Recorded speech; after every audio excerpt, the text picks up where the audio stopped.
சங்கம் இருந்தாதான் அவங்க சொல்ற எல்லாத்தையும் நம்ம வந்து அந்த சொல்லுவாங்கல்ல குனி என்ன பண்ணுவாங்க, குத்திட்டே தான் இருப்பாங்க. அவங்க நம்ம நிமிர்ந்து நின்று அடிச்சாதான் அவங்க குத்தத்தை நிறுத்துவாங்க.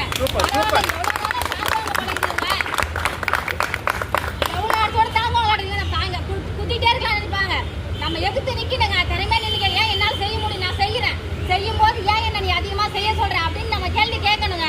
கேள்வி கேட்காத வரைக்கும் நம்மள யாரும் இன்னைக்கு என்ன ஒரு அடிமை நடத்துறாங்க. நம்மள சீரியஸா ரொம்ப ரொம்ப பாவப்பட்டவங்க. 4 மணி நேரம் வேலை, 5 மணி நேரம் வேலை, நைட்டு 7 மணிக்கு ஏன் ஃபோன் பண்ணி கேட்கறாங்க எத்தனை அக்கௌண்ட் பிடிச்சேன்னு.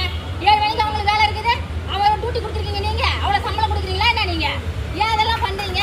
4 மணி நேரம் அதோட முடிச்சுக்கோங்க. எத்தனை நாள் டியூட்டி, அதோட உன் டார்கெட் எத்தனை டார்கெட் எத்தனை பிபிஎஃப் அதெல்லாம் அதோட முடிச்சுக்கணுங்க.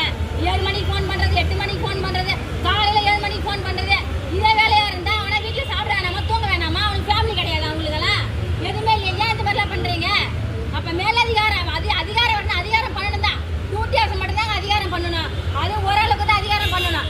அதிகாரம் என்ற பேர்ல அடிமையா நடத்தக்கூடாது. எங்களை நாங்களும் மனுஷாளுங்க தான், எங்களுக்கு நிர்வாகம் தெரியும், எங்களுக்கு ரெவன்யூ டிபார்ட்மெண்ட்டுக்கு எப்படி சம்பளம் வருது, ரெவன்யூ வருது எங்களுக்கு தெரியும்.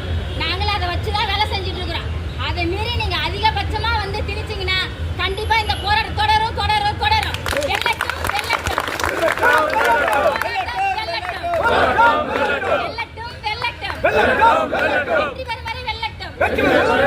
வாய்ப்புக்கு நன்றி பாராட்டிடம் சார். தோழியல் எரியில் ஒரு வீரசரிந்த